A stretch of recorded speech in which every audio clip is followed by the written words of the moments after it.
What's up? It's your boys. You know the drill. Listen, like, subscribe. Let's get it going.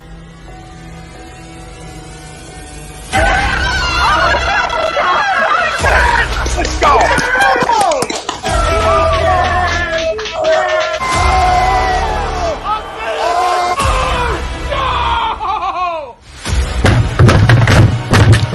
This ain't the fuck night, or this game can heat stink!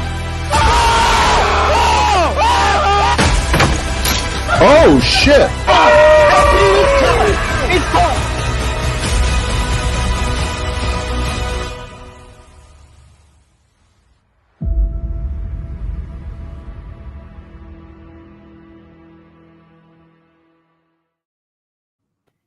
What's going on, ladies and gentlemen?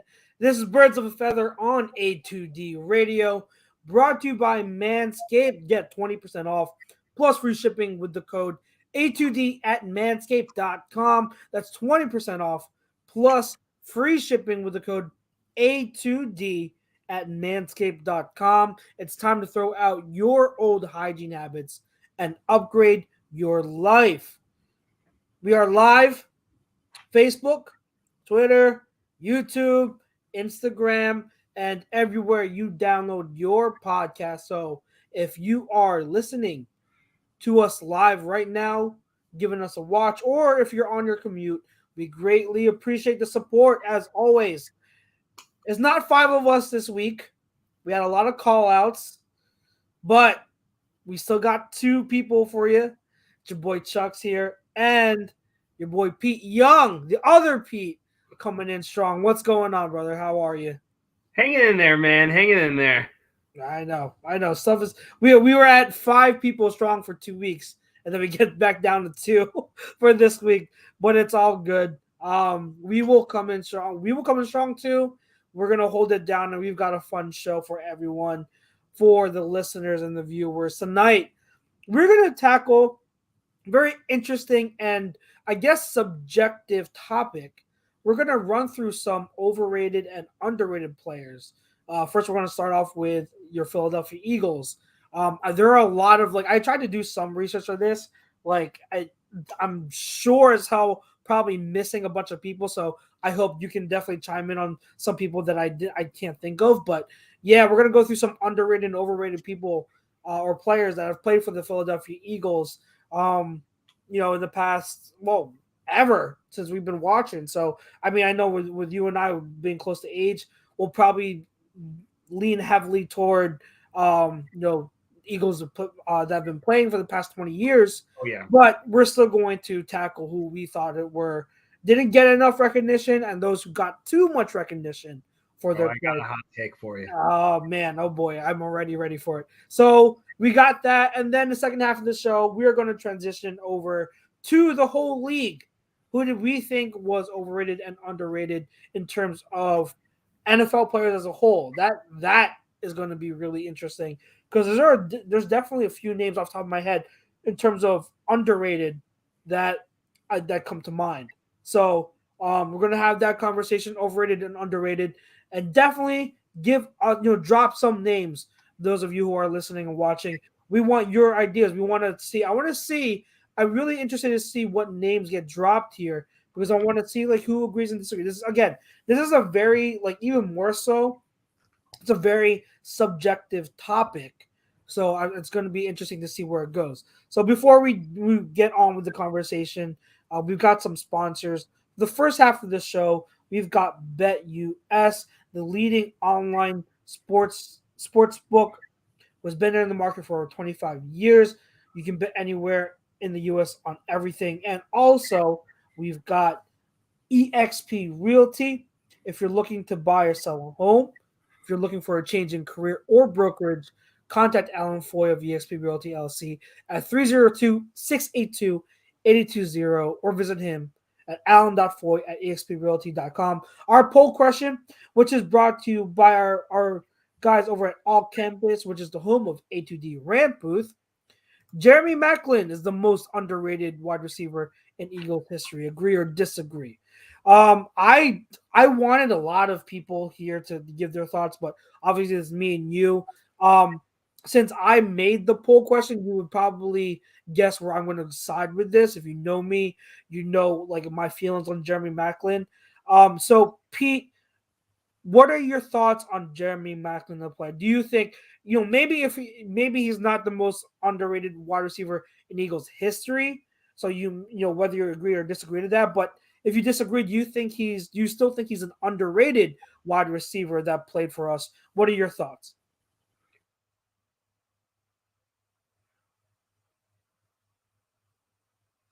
Did we lose you? I think we lost him for a bit. Okay, so Okay. It was weird. you're good. Okay, you're good. All right, cool. All right. It's weird when people talk about Macklin because it's just like, especially when it comes to him being an Eagle, because it's like at the one point he's one of the hottest wide receivers the Eagles had in his first few years, and then there's everything with him leaving and all the other stuff. Like I think Macklin, I wish he could have stayed because there's no telling what could have happened, and he re-cheated. It's okay. He got fined. Okay, it happened. But yeah, like I love Macklin. I think the talent was immense. I think he's underrated to a certain degree. I wouldn't call him the most underrated. I think Mike Quick is pretty underrated at times. Like people don't talk about because everyone talks about Harold Carmichael. How many people really talk about Mike Quick? Like, I would say Kevin Curtis is another underrated Eagles wide receiver that people don't talk about from time to time. Yeah, because when he was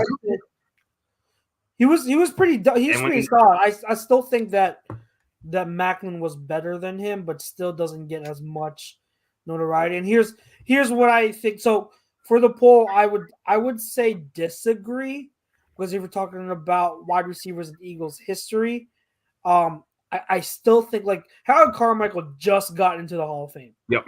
Just got into the Hall of Fame. You're talking about one of the best receivers ever. Definitely the best receiver in Eagles history. So the fact that he just got into the Hall of Fame shows that he's very underrated. But he's in the Hall of Fame.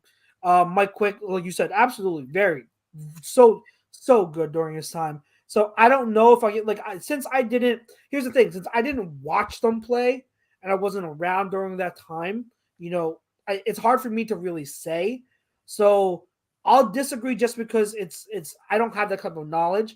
But if you're talking about the past 22 years, like from the 2000s on, I'd probably say yes. I think he's the most underrated wide receiver from 2000 to now, the present, that we've had. I think a lot of people, when Macklin came on, because remember he was drafted after the year after Deshaun came on, and Deshaun was like the fan favorite. He came and he was small, but he was like so fast. In his rookie year, he had a great rookie season. He came on right away, right off the bat, and was an electric playmaker for the Eagles. So already Macklin comes in and he's in the shadow of Deshaun Jackson. And people look at Deshaun Jackson being, during that time when they were together, being Deshaun Jackson was the number one wide receiver. Well, the way I looked at it was, I thought that Macklin, after like his first 2 years, kind of showed himself as like it's a 1A, 1B, because I felt like Macklin was a better overall receiver than Deshaun Jackson. Deshaun Jackson was just elite, absolutely elite at what he did, as a deep threat. He was absolutely elite at that. But I felt like in terms of overall game, Macklin was a better overall receiver, but he was always in that shadow of Deshaun. So who Deshaun always got the spotlight. So because of that, Macklin never got to really shine until 2014, when Deshaun left, was cut from the team, and Macklin became the wide receiver one. We got to see what he could do, and he was insanely good. Like, I know it was the Chip Kelly offense where we ran a lot of plays, but man, Macklin had a career year. He was, and I think he had one or two drops the whole year. You're talking about a guy with crazy good hands. Like, he had amazing hands, hardly dropped the ball. and he could do everything, go deep, intermediate, short. So I always thought Macklin was a more talented wide receiver than he got credit for. You talk like he may have never been an elite wide receiver, but I always felt he was a tier under elite. He was a very, very, very good wide receiver.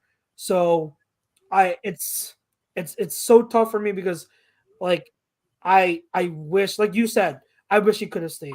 Macklin is probably my favorite Eagles wide receiver personally, and it broke my heart to see him go to the Chiefs. I like that was kind of like his hometown team, so I understand going home. You know what I mean? But like Marshawn Lynch 33 says here, we could have kept Macklin, but Chip lowballed him. And absolutely right. Like he lowballed Macklin because Chip always feeling like the players on the team are replaceable and his scheme is more important. So it broke my heart the fact that he left, and it sucked to see him go. Add that to a list of Eagles players that left that shouldn't have.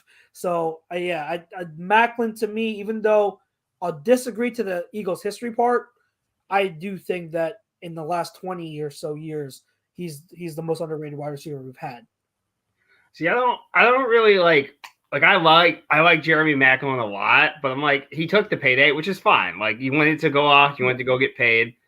And I'm thankful everyone left. I'm thankful he left. I'm thankful we cut Deshaun. I'm thankful we got rid of Shady, because this is what's led us to where we are today. Like, if we signed everyone and we paid everyone, there's no Super Bowl. There's no Super Bowl. There's no 2022 team. Like, I know people who get caught up in the 2012 stuff. And they're like, oh, man, who knows what we could have done? I mean, well, we didn't do anything with them, so I don't know what would have changed. But I would say that my most underrated is probably Jason Avant. Oh, that's a good one. I like that. He was kind of in the shadow of everyone. Like, yeah. Drafted in the 4th round. He's not LaShawn McCoy. He's not Jerry Maclin. He's not Deshaun Jackson. There's nothing really sexy about Jason Avant. He just does. He just does the solid things. He runs good routes. He catches the balls when he needs to. He's not bursting through anyone. He did Odell before Odell. I will say that. Yeah. The one-hander, yeah. Yes, with 3 guys around him. Yeah, I remember that. Yes, he did. Yes, he absolutely did. I like that name a lot, and I think like it goes to show because like he wasn't like a great player. You know what I mean? Mm-hmm. Like he wasn't like a leader or anything. But man, like in terms of what his role was, he was so good at it, so reliable. And I don't know, were you on when I mentioned how Brandon Marshall talked about him in his show? Yeah.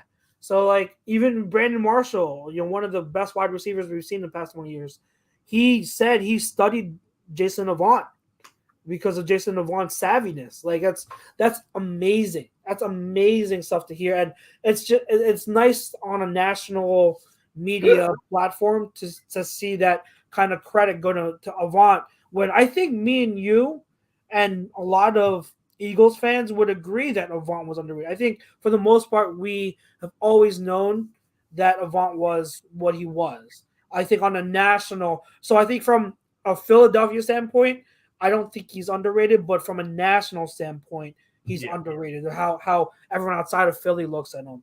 So I agree there. I'd say he's definitely underrated. I'm not sure if you saw the special with Tyreek Hill where he was kind of propping up Jeremy Maclin.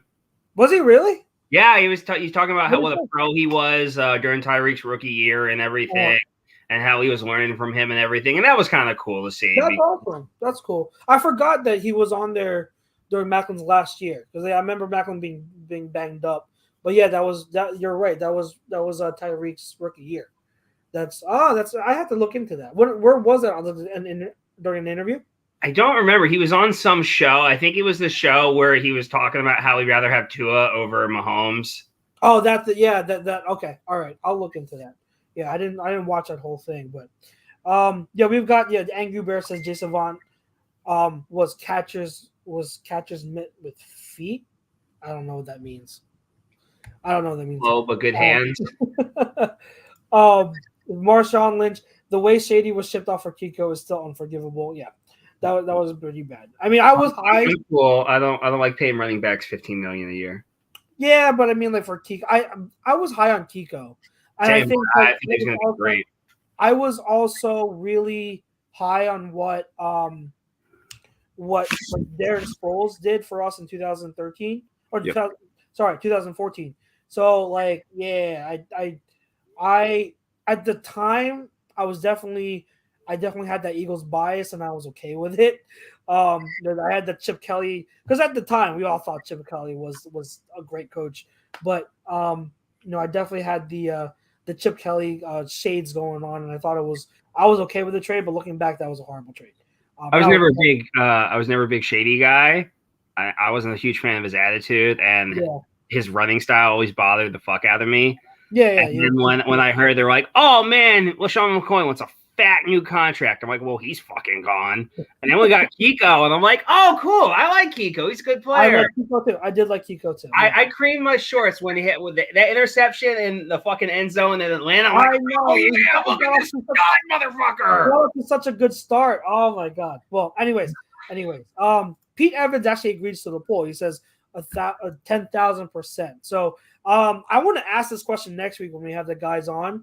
I want to ask them just real quick when we do this, when we revisit, just to get their thoughts. But Pete, Birds of a Feather host, couldn't be on tonight. He does agree to the poll about Macklin. Kyle Elliott says overrated Mike Vick. Just because he's the number one QB to use in Madden doesn't mean he was actually a good QB in real life. Let's get to overrated in a second. I want to stick with underrated. All right. So, but let's go back to Kyle's comment when we get to that. Ryan Swope says Jason Avant made the most difficult catches, but seemed to miss the very easy catches. It was unreal. The difficult catches he came away with. I don't remember a lot of easy catches that he dropped, but I could be wrong. I don't remember him struggling with easy throws, but I could absolutely just misremembering that. Angry Bear says he wasn't going to beat you down the field, but he would catch almost every ball thrown at him or behind him in most cases. I want to go back to here. So Bill Middlebrook says Blunt and Ajayi people never talk about just how much they did in the Super Bowl win. It's all about full play special, Ertz, etc. Those two were the MVPs.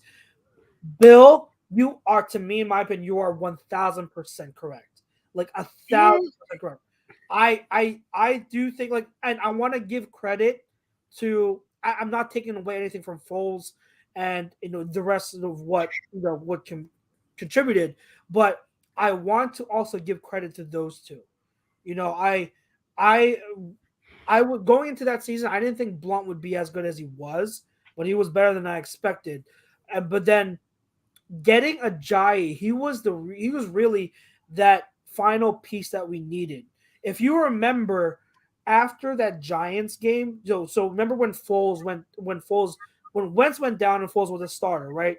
We had the Giants game and Foles played well. We won in like a shootout versus the Giants. The next week was the Christmas game.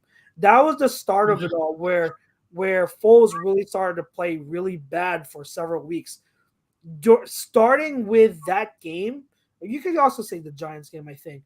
But once Ajayi got acclimated to the offense, Ajayi was that stable force on the offense that led us to the Super Bowl. Like, we really relied on him a lot on the ground, and he was tearing it up on the ground. Yeah. And people forget that. And when I mentioned Jay Ajayi, some people are like, really? Like, you really think he was that good? I'm telling you, even before we traded for him, I always thought Ajayi was such a good running back. Such a good running back. It just sucks because he didn't have knees, right? He didn't have the cartilage in his knees.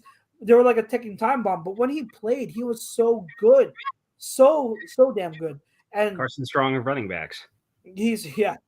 So he was such an important part of that Super Bowl win that gets overlooked. But without him, we don't get there. Like, he's one of the important parts. Without him, we do not get there because he was really the focal point of that ground game that really stabilized the offense during that later part of the season. But what do you think about Blunt and Ajayi? I think more people talk about Ajayi than they do Blunt. Like I've heard people mention Ajayi a lot, especially now because like his name comes up a lot because of the esports things and things like that. And not to mention the lawsuit that he won for his injury settlement. But I'm like, as huge as Ajayi was, and he was huge. He was an impact from day one. His first carry was like a 49-yard jet sweep to the left against the Broncos for like a 49-yard touchdown. Yeah, literally one of my favorite plays. I'm like, I love the extra lineman on the left hand side for that long touchdown. That always makes me fun. That always makes me happy. But like, I don't think people were talking about what an impactful player that LeGarrette Blount was, because after like using him for nothing the first 2 weeks, from week 3 all the way to the Super Bowl, he was just beasting it. Yeah. Like those runs in the Super Bowl are immense. Him running for 25 plus yards, carrying like 3 Patriot defenders with him as he bull rushes into the freaking end zone. It's just like, I loved him. Like I wanted nothing more than to bring him back for another year. It didn't happen. Like we got what was left of him. That's basically what it was. The year before he had close to, what was it, 1,500 yards? Yeah, they ran him a lot. Yeah, they ran his ass into the ground. We got what was left, like literally. Yeah, and that's why, because like we kind of knew when we had him that Blunt couldn't really be the elite guy, and that's why Ajayi was so important. And those two together were so good because like Blunt, again, he was so much better than I expected, and I'm so grateful. He was, both of them again were so important, and I think Ajayi taking over for the lead role where Blunt really couldn't sustain that helped both players because, you know, with Ajayi and his injuries and then Blunt being worn down, the fact that they together they were able to sustain that ground game was highly important. So I love Blunt, I love Ajayi, what they were able to bring to our Super Bowl team. I think it'll never be forgotten. Kyle Elliott says Ajayi was well rested coming from Miami since they have no running game and was always third and long with Tannehill and their terrible O-line. They traded him knowing he'd just get injured again. Luckily for the Eagles, he helped win them a Super Bowl before the next major injury, which is, like, remember the next year, so 2018, he was the lead guy and he was playing well and then he got hurt. Like that, he tore his ACL and that was pretty much it for him. Like his knees were done. And it was always. What was that? I will say it's like they didn't trade him because they knew he was going to get hurt. Like that was part of it, but also the coach was an asshole and disliked literally anyone with personality. Got rid of him, got rid of Landry. What are those two guys in heaven? Large personality individuals who are super boastful on the field. There's a reason that booster. What? Do you remember who that coach was? I remember him being horrible. I know he was in the Jets coach for a while. Yeah, who was it? I forget his name. He was hard. Adam Gase. Yes, Adam Gase. That's it. Exactly who it is.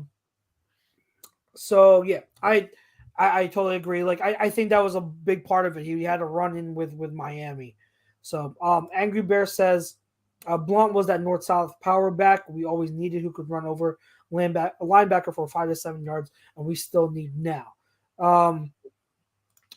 Greg Milocovic always, of course, he goes against the grain. He says he disagrees. Macklin was great for us, but I think he's fairly rated in this time. And I'm sure if you're talking history, there's someone who's more underrated. Just sucks Macklin was here long-term. Greg, I don't think Macklin is fairly rated. I think that Macklin never got the notoriety that he should have because he was in Deshaun Jackson's shadow.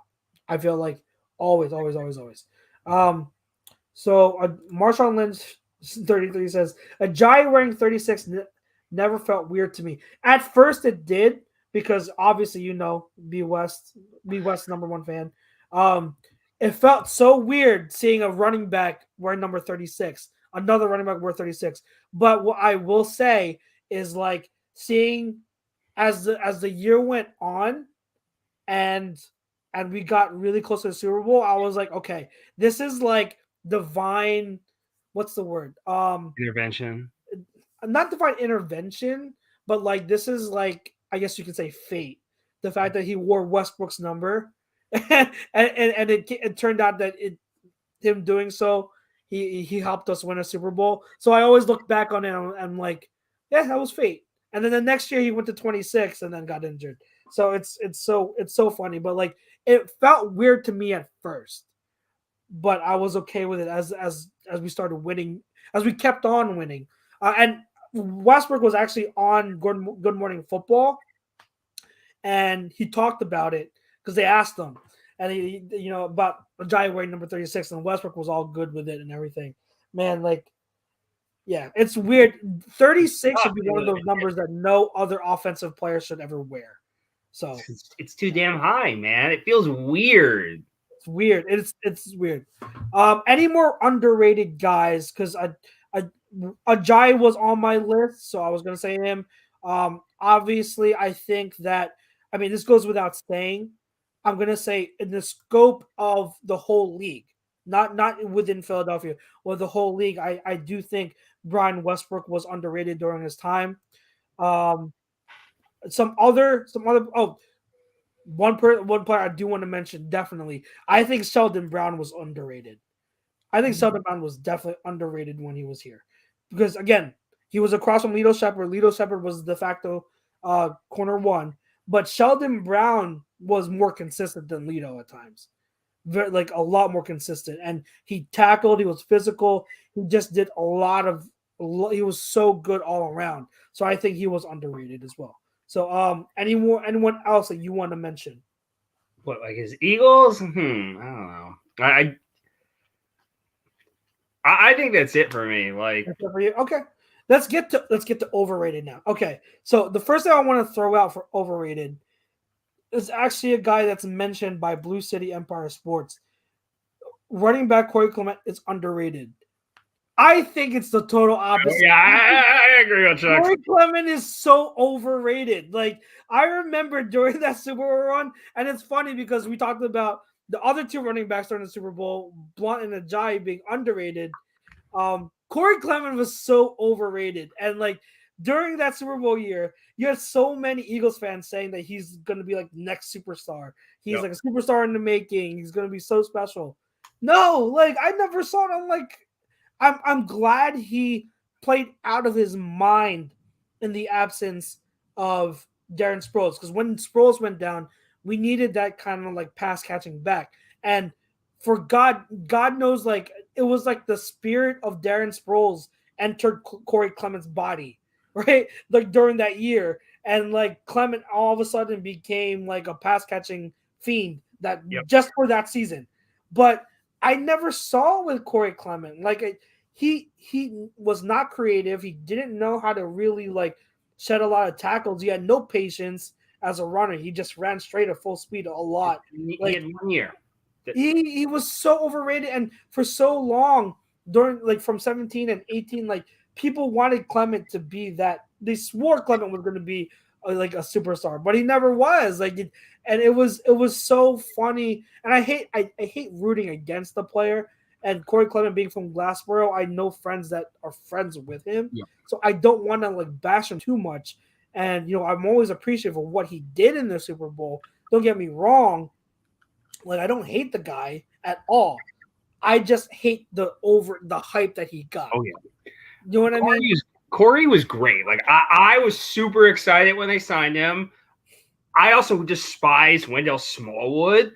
So I was all for anyone and everyone being over him. And I loved watching Clement in 2017. He was a lot of fun.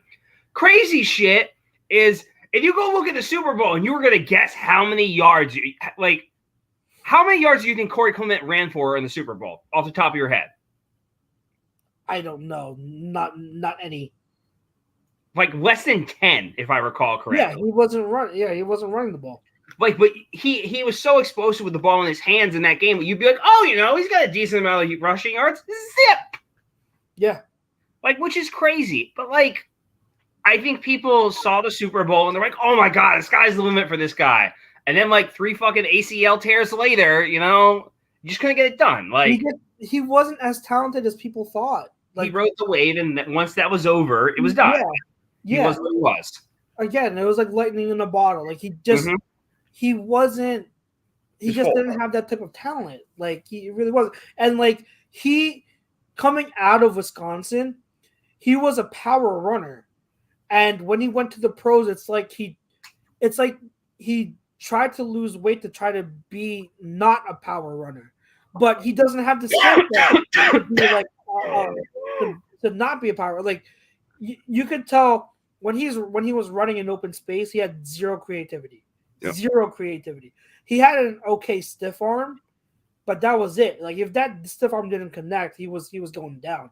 And like zero creativity, like bad vision. So you know, like you have guys like Habib 215 all the time. Typical Eagle fans saying he had 120 yards receiving in the Super Bowl. Great. Wonderful. That's one game. Like one game. You're gonna say because the guy had a great one game, he's something special. Remember, they had that one guy in Seattle who had like $160 and like 2 touchdowns. What the fuck ever happened with him? Yeah, like it's careers are made off of big time Super Bowl highlights where they're like, oh man, gotta give him 6 years, 120 million, and it never works out for him. Ask Jacksonville. Yeah, it was bad. Middlebrook doesn't want to bring up one more underrated guy. He says David Akers. I don't know for Philly, I'd say he's fairly rated because David Akers is a great, like he's one of the greats. Maybe for the league sense, you can say he's underrated. Or maybe you could say he's underrated because of him being a kicker. So because he's a kicker, people don't respect kickers, and so like they don't talk about him much. But Akers was great, so like I get it from that sense. Like the fact that he's a kicker, so kickers don't get respect. So maybe, but Akers was awesome. Who do you want to throw out as overrated? I'm gonna get death threats. You're gonna get death threats. Okay, go ahead. Fucking false. You're really gonna dive into this. Go ahead. Yes. Say it. Screw Nick Foles. I'm sick of him. I'm tired of it. It's over. He had 3 really. I'm so sick of talking about Nick Foles. Like it's been driving me crazy for years because they can't figure out that this guy for a few games was amazing. He's phenomenal. 3 to 5 games, this dude's a fucking stud. But other than that, that's it. That's what he was. Like lightning, like Cory Clement was in 2017. That's what Nick Foles was. Lightning in a bottle. You can't continuously replicate it. It's not something that can be done every time. This is not a regular NFL starter. Look at any other time he's tried to be a full-time starter. It doesn't work. And people were ready to sell off Wentz and give Foles like a 6-year contract. It just drives me crazy. It's just I'm not touching it. I've said my Nick Foles piece so many times. I'm just not gonna. It's very like it's one of those things. It's similar to the Jalen Hurts situation now, where it's gotten so divisive. Yep. I just choose not to talk about it. So I'm not very aggressive. I'm just going to say Nick Foles. I will always love Nick Foles. Yeah, he's not a franchise quarterback. Thanks for the Super Bowl, buddy. Appreciate you. Please don't ever come back in any playing form. I'm good. In any playing form. Let's see. I just took it off. I'm sorry. But let's get to this comment that happened earlier. So overrated Mike Vick. So here's the thing. I understand where he's coming from because Mike Vick was electric, but he never really won anything. So I get it. The thing is, I have a soft spot for Vick because he has probably one of, if not the best single season QB performances I've ever seen. 2010 Vick, I've never seen a quarterback play at that level, or maybe like play better than Vick. There are probably quarterbacks that played on an equal level, but Mike Vick 2010, that was just insane. Insanity. That was like peak. Every snap from Vick in 2010 was like a home run. It was crazy. It was crazy. And here's what was Pete. This is what was crazy about it. So he still had his electric running ability, right? Yep. But you have a guy who was throwing the ball very well and was running a West Coast offense. It wasn't some gimmicky like play action bootleg, passing offense. It was a West Coast structured offense where you have to go through progressions. It's like 97 Randall. Running that offense. It was insane. It was absolutely insane. Him executing as a passer. It was like, it literally was a cheat code on the field. You had a guy who could throw the ball from the pocket and then run around and make everyone miss on the field once he gets outside the pocket. It's insane. He was like a real life techno bull. That's literally what he was in 2010. It's yes, it's crazy. And tell me if there was, how many quarterbacks do you know could have pulled off Miracle at the New Meadowlands in 2010? Very few. Like you can't even like Mahomes and Rodgers and Brady are the only three that come to my head. Josh Allen, probably you can maybe. Like you're talking about, like you have to be elite of the elite to pull that off. Like the stuff he was doing that game, like that's insane. That is absolutely insane. So while overall from like this career, from like Atlanta to like the end of his career, you can say he's overrated. I'm not gonna fight you on that. I'm not gonna say it because in 2010 he was just insane. He was just absolutely insane. I can't even I can't even say. Blue City Empire Sports says, remember he's a Giants fan. So he's got a bone to pick with Boston Scott because you can't. So he's telling them this comment says Boston Scott hasn't hit 1,000 rushing yards total in career yet. 13 TGs. He's just a dude. Is Boston Scott overrated? Here's the thing. Don't talk about your daddy like that, okay? Blue City Sports. Here's the thing. In Philly, none of us overrate Boston Scott. Like I don't think I've encountered any Eagles fan that says Boston Scott is like RB1 material. You know what I mean? Like, I don't think I've ever seen that. Like, everyone knows what Boston Scott is. So it's hard for me to say he's overrated. I think Giants fans just go crazy because he always plays well against them. He's your running back 3 or running back 4 who averages between 300 to 500 yards a year with like 200 to 400 yards receiving, okay? And he makes the Giants his bitch twice a year, okay? Like, I have no misconceptions about what Boston Scott is. Like, anyone who's like, he is running back 1, they're stupid. Like, he's a fun end of the rotation guy who can give you some fun moments. That's it. Nothing more, nothing less, not over, not under. Rate it exactly the way he's supposed. And here's the thing, because you're right. And here's the thing. I think we just love Scott because we got him for nothing. Like, we got him from the Saints practice waiver wire dude. Yeah, he was a waiver wire dude. And here's the thing, like, I'm not trying to toot my own horn, but I loved Scott coming out of the draft. And I always thought he would be like a good depth piece, like a complimentary guy. And when we got him, I was excited. I was like, yo, Boston Scott is going to be a decent player for us. Watch. And I really loved seeing him become what he has become. So, like, I guess you can say the love for Boston Scott is really high, but we've never overrated him here. We've never thought he was anything more than what he was. He's an undrafted free agent. You got the waiver on the waiver wire. Okay, whatever you get out of him is gold to me. Like, yeah.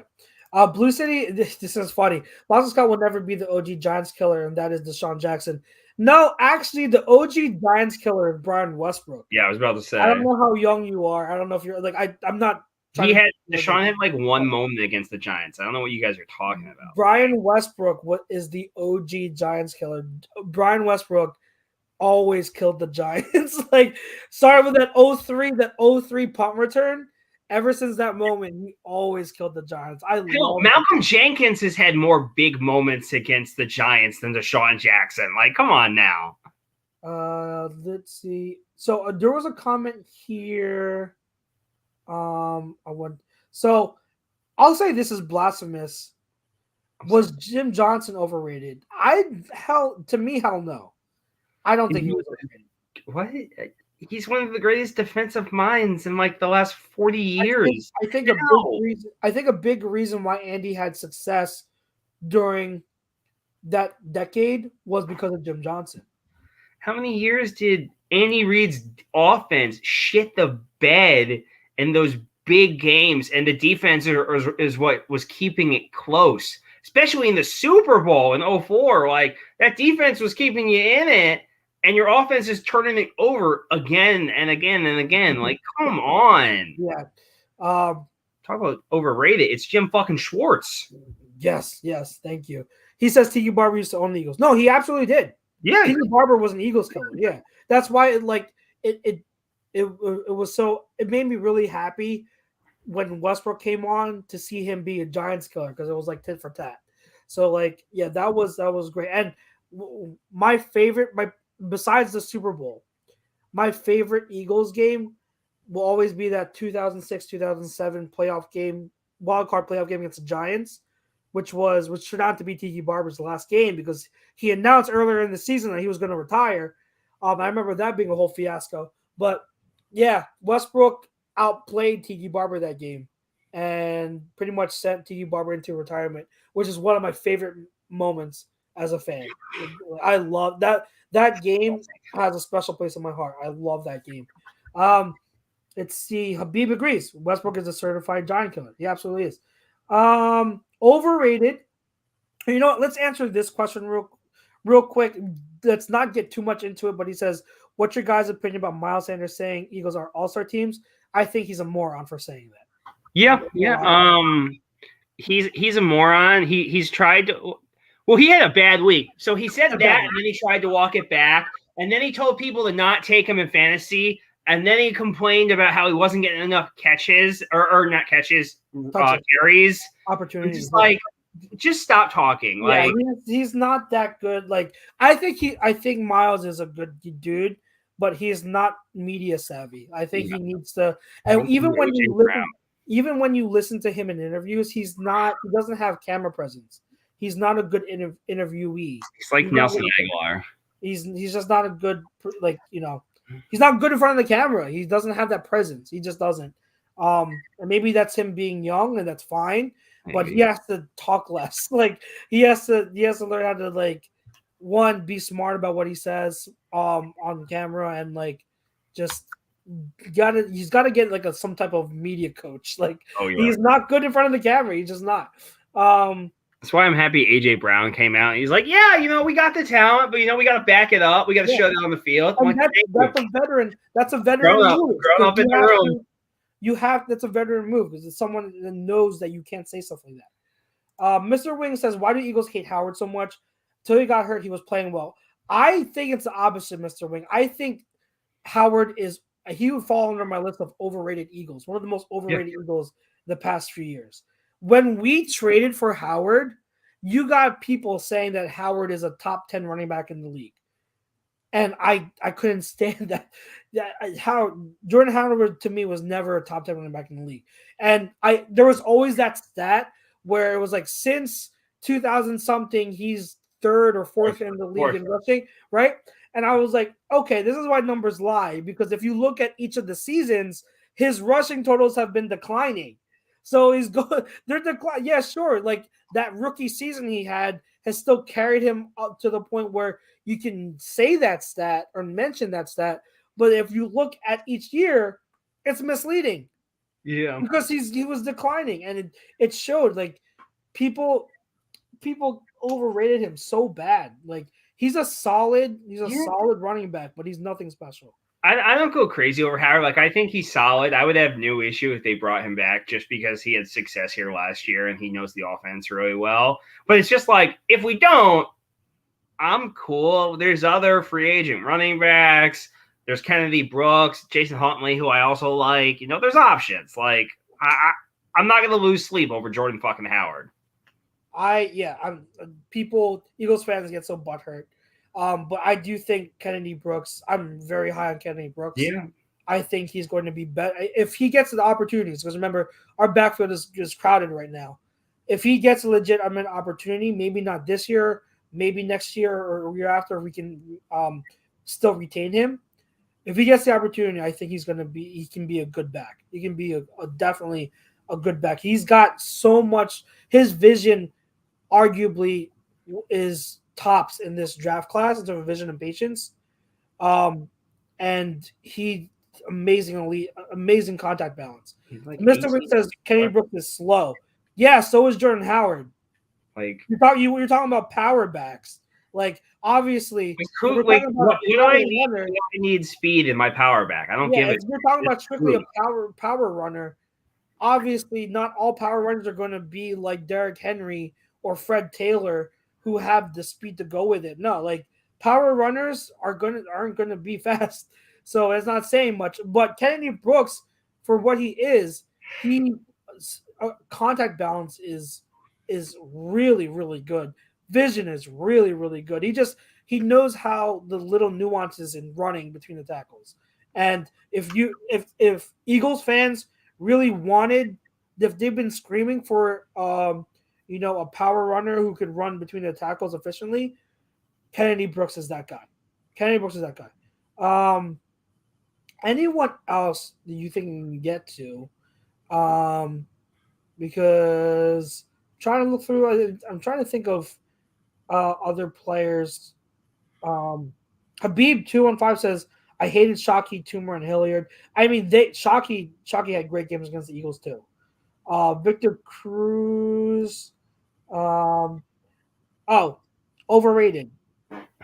I mean, I don't know if you can call him overrated because we all hate him, but it's Nnamdi. Like Nnamdi was, I think maybe you can categorize him as one of the biggest Eagles busts.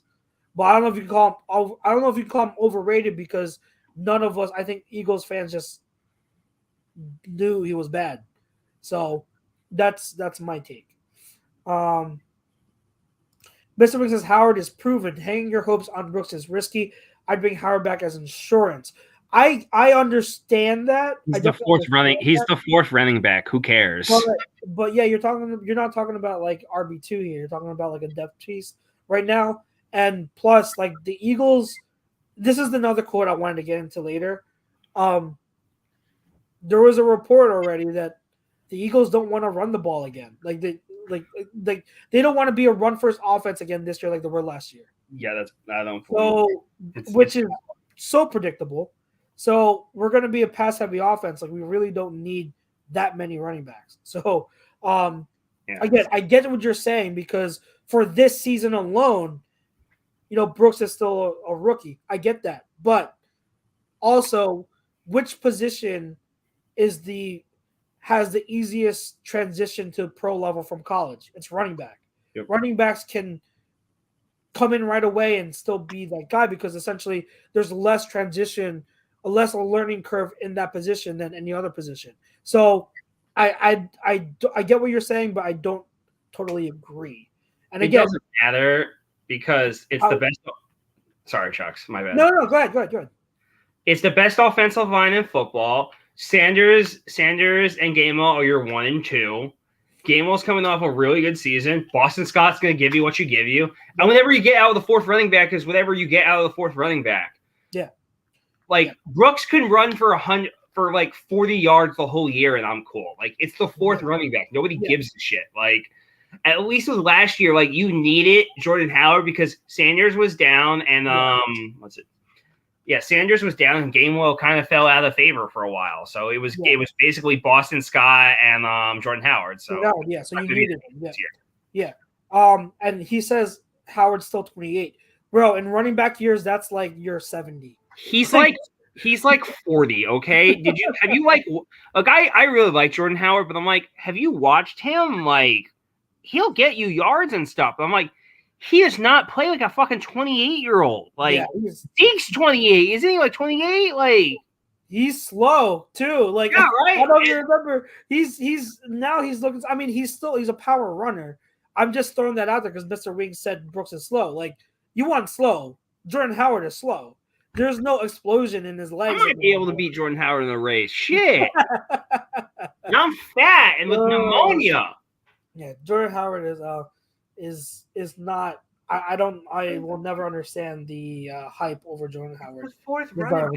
Why the fuck do people give a shit? It's Let's see. Don as Alshon Jeffrey, underrated or overrated? I think he's fairly rated. I think we see it.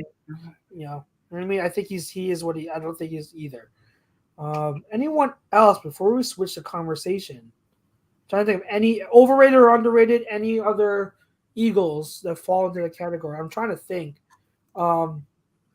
Overrated. Jaylen Mills, overrated. Yeah, I think underrated in my opinion. Sixth round, overrated. People. Yeah, I think people just hated on him too much. He was a 6th round pick. It was basically at times your CB 1, 2, and at times nickel. I'm like, Pete, yeah, but Pete, you had a lot of people, especially people at this station that I will not name, that thought Jaylen Mills was a top 15 corner in the league.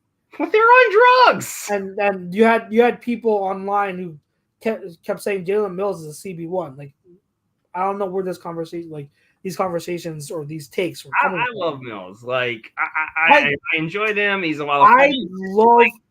I love Mills for what he was. And I will give him credit. In the Super Bowl, he played very well in the Super Bowl. Bitch.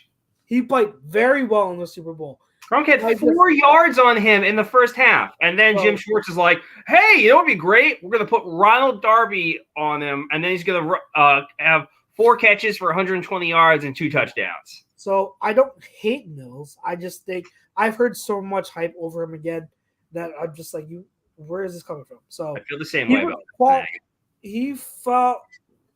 I think he falls. Yeah, he definitely falls into the overrated category for me. I feel the same way about Nelson.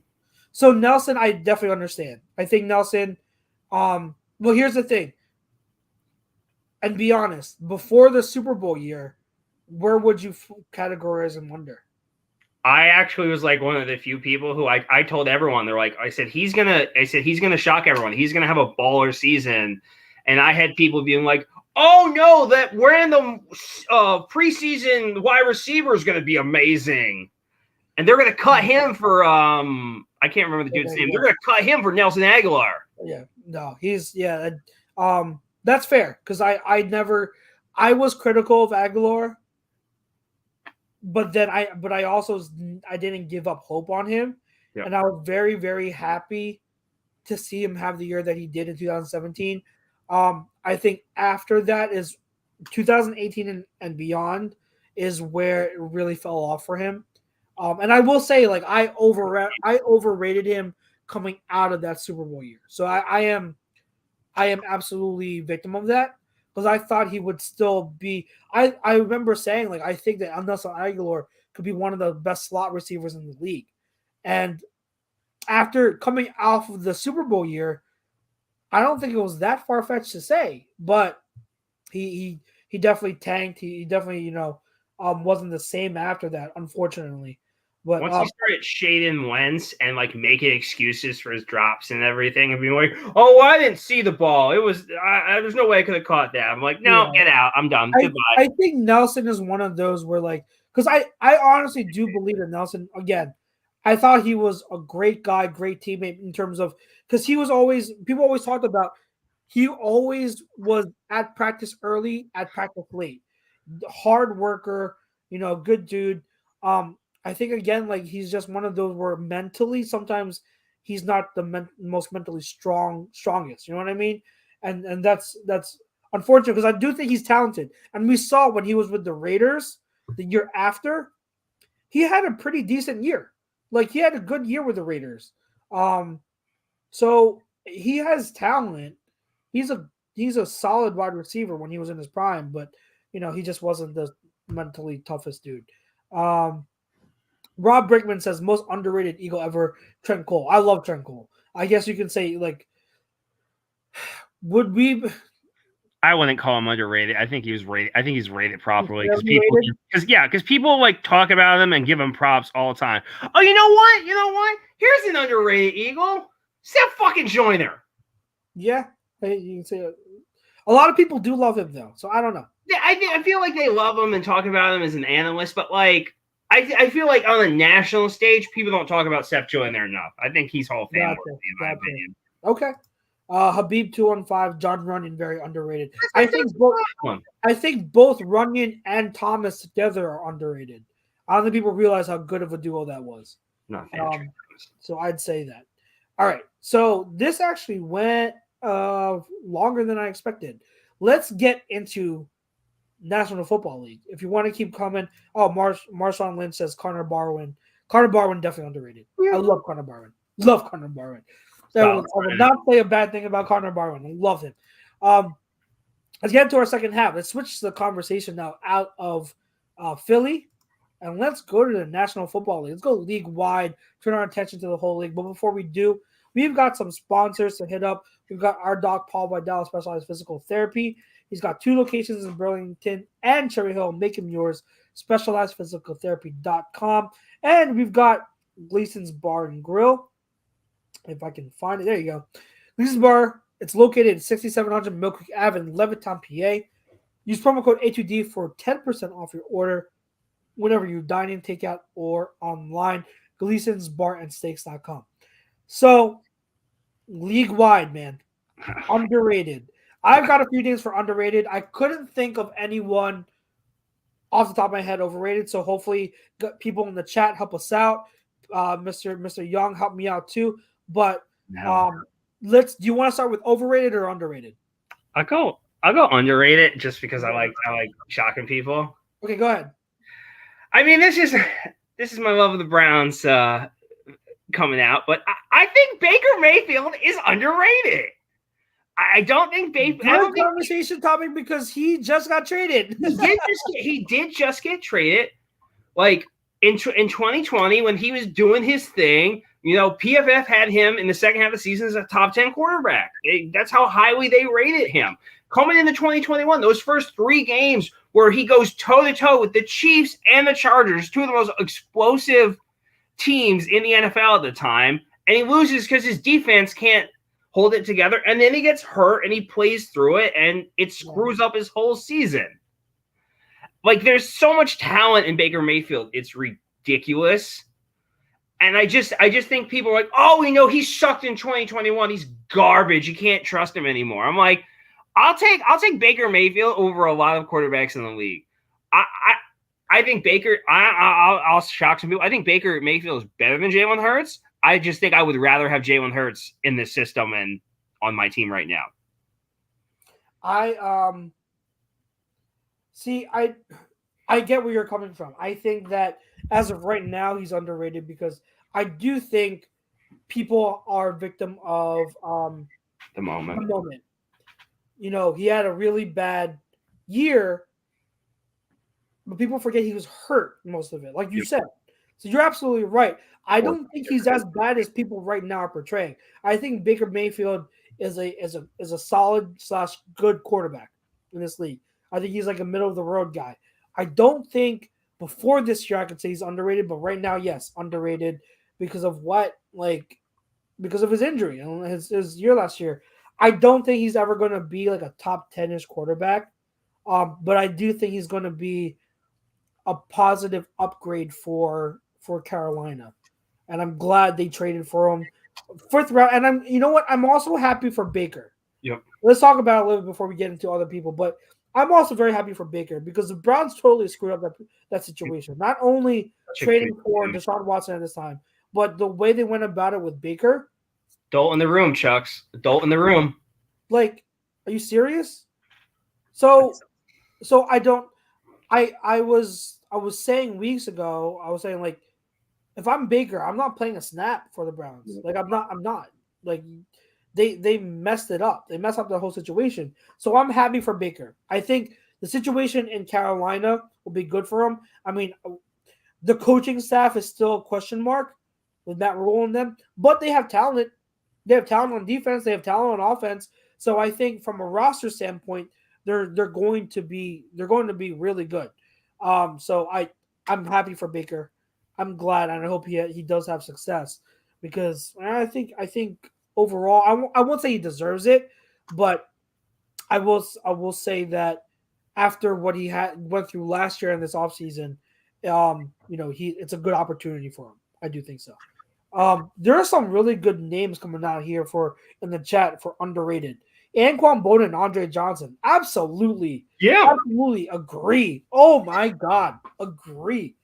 Absolutely. Anquan Boldin to me reminds me, I don't know if I guess you could say Larry Fitzgerald too, but it's so similar to that long, a guy who had such a long career and was just good all the time. You know what I mean? Up until they retired. Anquan Boldin was so reliable. And Andre Johnson was arguably the best wide receiver in the league at one point, but people never talked about him as highly. He never got because I guess you can say he was more of a quiet guy.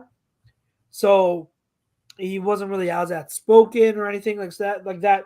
So he didn't get as much of a spotlight. So yeah, I mean I absolutely agree with that. Don says Cam Newton is overrated. God, yes. I swear to God. Yeah. We literally post MVP, one of the most overrated quarterbacks in the league. At one point, it got so bad. Tyrod Taylor had more TDs and wins than him. Yeah, I think Cam. He's done. He's shot. Cam was never. Well, right now he's absolutely done. But I think in his prime, Cam still had too many issues as a passer, limitations as a passer, for me to really rank him as highly as some people did. Yep. I never thought he was as good. Even during his MVP season, I don't think he was as good of a quarterback as people made him out to be. And his deficiencies as a passer always concerned me. When he was on a hot streak and playing really well, he was as good as anyone. Okay, he was as good as anyone. The issue with Cam was always the fact that when he was playing bad, he was really bad. Really, really bad. It was so the highs and the lows were so drastic with Cam. Like a roller coaster. Yeah, and it was when he was playing bad, it was hard for him to get out of that rut. So Yeah, when he was on the Patriots, I had people tell me, "Oh, you just don't get how good he is." I said, "What are you talking about? He has more interceptions than touchdowns." You're not counting rushing touchdowns. Why am I counting something that means nothing to me as a quarterback? I don't give a shit how many fucking rushing touchdowns you have. I care about how many passing yards you have. I care how many fucking touchdowns you have. The rushing is good. Don't get me wrong, but it can't be the primary way you win as a quarterback. Yep. I mean, it's always good. SJM says Baker Mayfield has arm talent. I think he's better than most give him credit for, but he's not higher than third tier NFL quarter ranking 16 to 20ish. Yeah, roughly that's where we think he is. Mr. Wing says there must be something going on with him because teams didn't want him. A 5th round pick is Minshew value. He's top 14 quarterback. That's a weird trade when they drafted Corral. I think that the reason why it was so low is because the Browns really didn't have much leverage. So they're in a bad spot. Go ahead. Give me counter. As someone who has knowledge of people who are actually inside the Browns organization and beat writers and all that shit, teams wanted him. They didn't want his $20 million fucking contract. The only reason he's in Carolina is because Baker had to eat $3.5 million. The Browns had to eat half, and then Carolina took what was left. That was it. I know a lot of teams were wanting him. The Bucs looked at him. The Saints looked at him. Seattle was really in on him. It was just that one. It was the contract. If they were able to deal with the contract stuff earlier on, he probably would have went somewhere for a higher price, but that was the sticking point. Yeah, that makes sense. The contract was the issue. Jake Frio, another Birds of a Feather host who couldn't make it on today, is chiming in. He says, "What's up? I agree with the poll." So another one that agrees with the poll. Cheating on the other man. Yay! Agree with the poll. I would definitely want to hear what they had to say next week. And then he says Anquan Boldin is one of my all-time favorite wide receivers. Anquan Boldin is awesome. Here's one I want to get into, and then there's another one after this one. But Don says I think Russell Wilson is a little overrated. I don't agree with that. You're a Lions fan. You don't know what good quarterback is. I think right now he's being underrated. I think people easily forgot how good Russell Wilson really is. I mean, before his injury last year, he was tearing it up. And in the last 3 games of the year, when he was finally healthy, he was tearing it up. I think people forget that he was a borderline, or maybe not even borderline, he was an elite QB going into last year. This is what I'm talking about. Like, people have, like, they're such prisoners on the moment. They forget context of what happened prior to the season past. So crazy. Like, I think Russell Wilson honestly could be an MVP candidate and will be. I'll believe it when I see it. Russ has had like 1 MVP vote his entire career. Well, yeah, but that's always been some kind of weird thing because he's always had really great years. It's just that there have been other quarterbacks who have had better years. But Russell Wilson is in a better situation right now than he's ever been in Carolina or in Seattle, outside of his first 3 years with the Legion of Boom, right? So ever since post Legion of Boom, the team has never been as good as what the Broncos have right now. So I think Russell Wilson really could. He could. I'm not saying I would bet on him to be the MVP. I'm just saying I think he's in the conversation right now for being one of the people that could be. So I think Russell Wilson's overrated. And remember, I wanted to trade for Russell Wilson. I was all in for Russell. I did at one point. I was called a hater.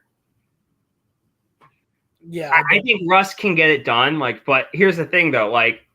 He has every position locked down on offense. It's not tight end, and he has a top 5 to top 10 defense. If he can't get it done this year, I'm like, you're not going to get it done with the Broncos. You have everything you could possibly need. Absolutely fair. No, that's absolutely fair. He has to show that he can, again, keep playing at a high level, and they've got to win. That whole division. Now, here's what I'll say. If they finish with 11 wins but still don't make the playoffs because the other 3 teams in the AFC West have more wins, I don't think that's on Russell. Getting 11 wins, is still really great, but that division is just insane. That division is that should be another league. That division, AFC West, should be a league of its own because it's absolutely insane what they're doing there. Here's the other one I want to get into that I want to. One of my picks that I was going to mention, Fred Taylor. It's a good one. So underrated. Damn it! He was so I watch Fred Taylor stuff on YouTube now because I forget it's easy to forget because he played early 2000s. It's easy to forget how good he was, but man, when he played, you're talking about a big back that could freaking fly, yo. He had speed. He was freaking fast. He was so damn fast. I think he should be a Hall of Famer, but I don't know. I know the numbers don't really support him, but in terms of if you look at how good he was, man, he definitely was one of the best running backs during that era. He absolutely was. I think definitely underrated. And another one, Steve Smith. I think Steve Smith was underrated. Yep. Love Steve Smith. SJM86 says, Chucks, I know you'd see it. LOL. Taylor was incredible. Exactly. I'm seeing all the running back mentioned, so obviously. Dunn was too. I know you mentioned Dunn.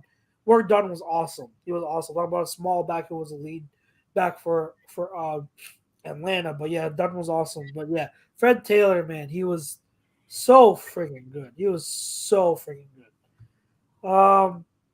Anyone else? Overrated, underrated, Pete? Do you have an overrated?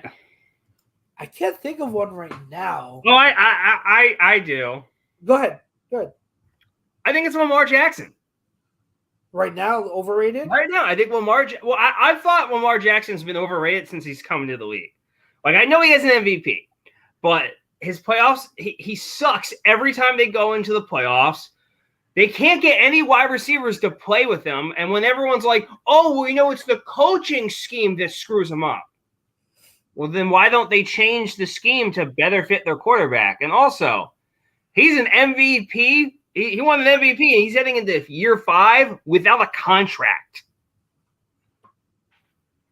I get where you're coming from. I think it's a shame because, okay, going into that draft, I was very high on Lamar Jackson. I had said him and Josh Allen have the highest ceilings of that draft class, and we're kind of seeing that kind of coming to fruition now. I mean, you look at Sam Darnold, Baker Mayfield; they're on the same freaking team, and Josh Rosen is nowhere to be found. So, I always thought that Lamar Jackson had an incredibly high ceiling. And a lot of people hated on him because they thought that he couldn't throw. So his second year when he had his MVP year, I was happy to see it. However, I always did say, like, he still got to work on his passing game. There were issues with him as a passer that he absolutely had to work on. The year following his MVP year, those kind of came to light. You kind of saw defensive coordinators focus in on his weaknesses as a passer, and he struggled that year, right? Last year, what's up? Said load the box. Load the box. Exactly. Load the middle of the field. So, because he has trouble throwing outside the numbers. So, last year, going into last year, when he was healthy, I thought he was starting to play better as a passer. I saw signs of him really starting to throw the ball really well and make really good decisions. It's a shame he got hurt because he couldn't expound on that. And like that whole Ravens team was just they had a case of like the Eagles, because like the Eagles decimated with injuries. Like, we have a history of that. The Ravens absolutely got decimated with injuries. So last year was just so crazy for them. I'm eager to see what he does this year. I hope he continues to improve as a passer. I think he can. I think now, will he ever be like a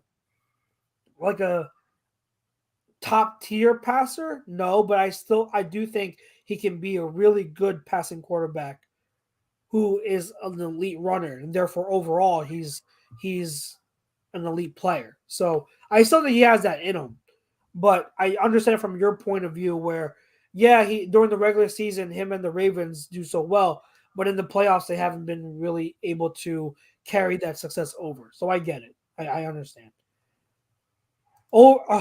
Overrated. Oh, let's go underrated. I have 2 more underrated.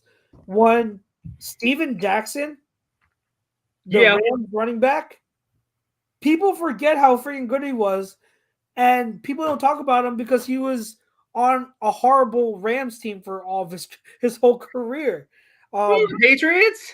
Huh? No, he went to the Patriots toward the end, but I'm saying like when he was in his prime, he was with the Rams and they sucked. This was after the greatest show on turf. Like, they transitioned over to pretty much the St. Louis Steven Jacksons. He was the only thing they had, but he was a beast. He was a monster. He was a monster. I used to call him the Predator, because he was the first running back to have like that dark visor, and then he had the dreadlocks, so he looked like the Predator. And then he was big and fast. So I always thought Steven Jackson was underrated. People underestimate the power of dreads. Yep, the aesthetic is leaked. Literally, like one of my favorite YouTubers.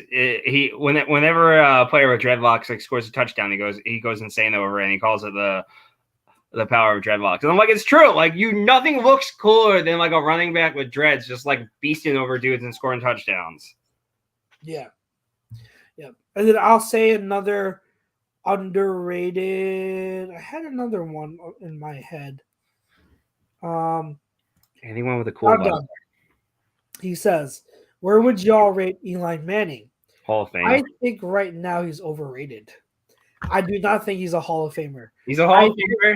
He's got the numbers, and he's got the. Here's the thing, Pete.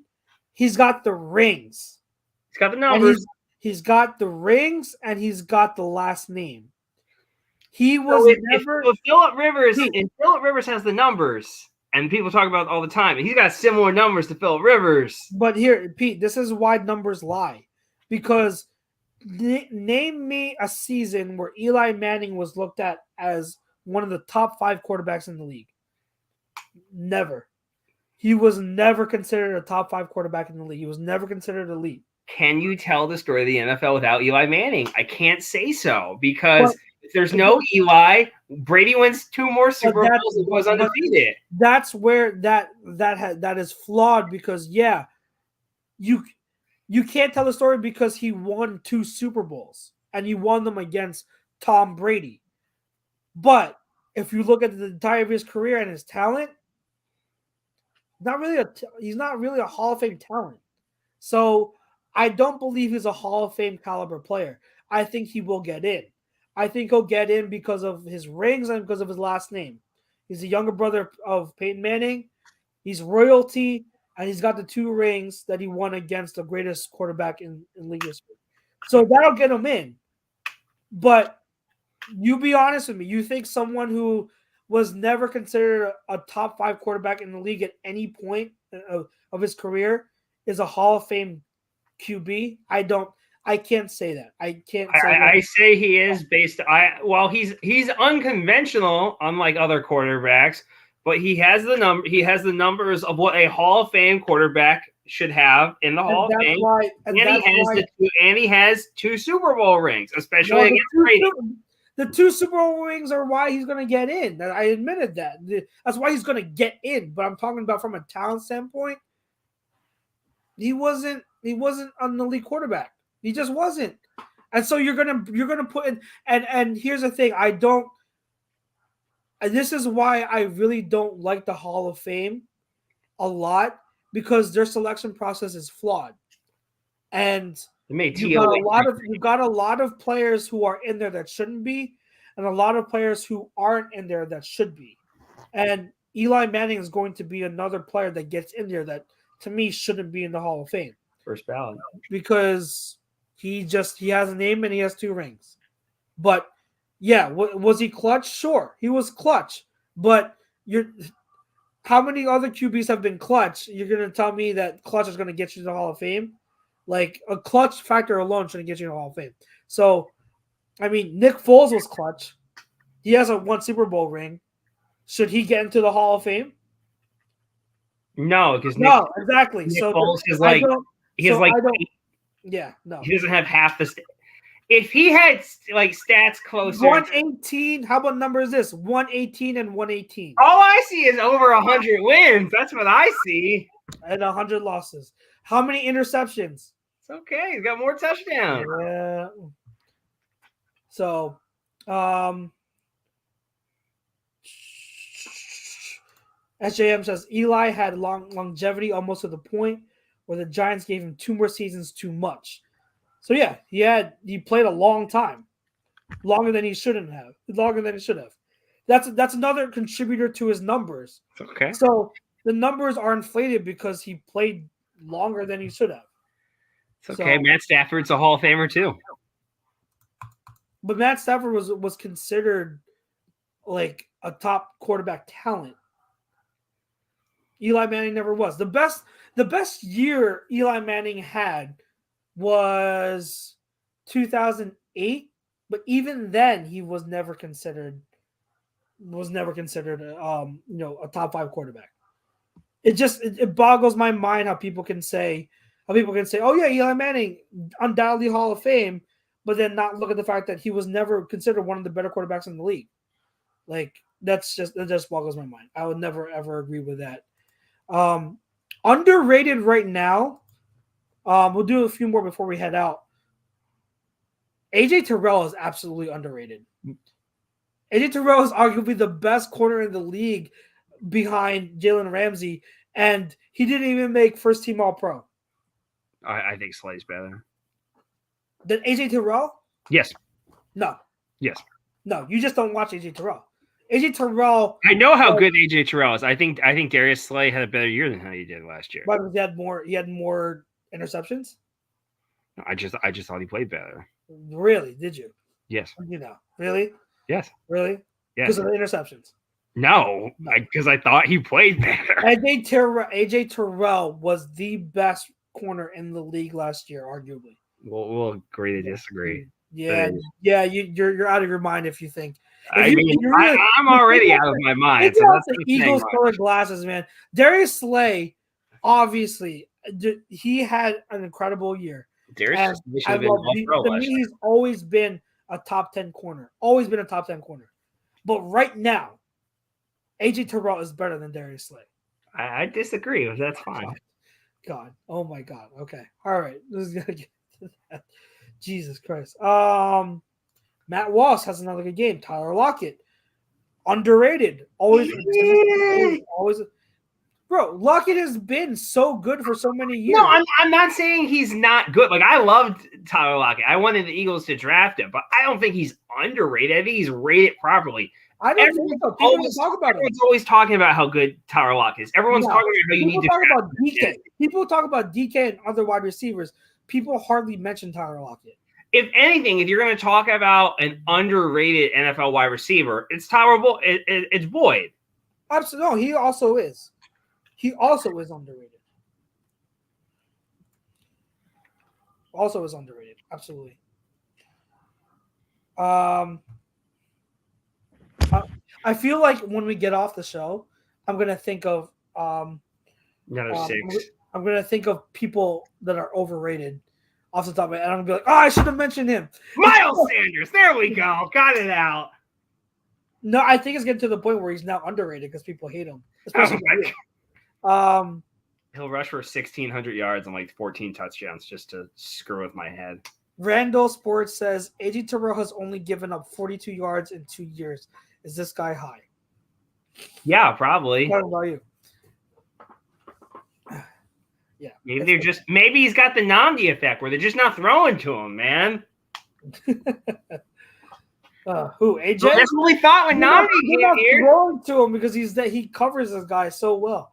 So, all right, we're gonna wrap it up, Pete. This show was really, really good. Despite it only being me and you, I think we did a great job.